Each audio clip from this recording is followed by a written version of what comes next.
Hello everyone, welcome to Avie's world. Today I'll tell you a story of a chicken.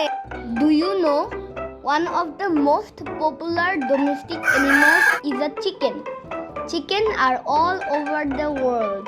They live on every continent except Antarctica. So let's get started. I was born in a hard shell. Mama hen sat upon my shell and kept me warm. This is called egg embryo.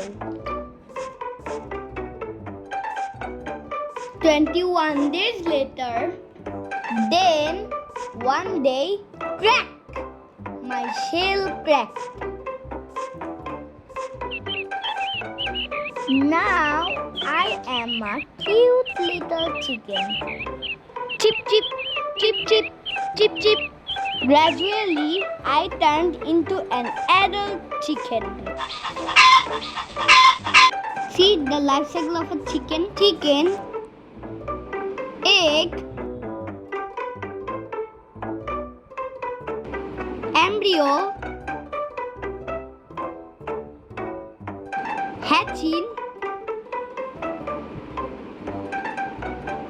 chick, and again an adult chicken. Thanks for watching. Please subscribe my channel for more videos. Bye bye.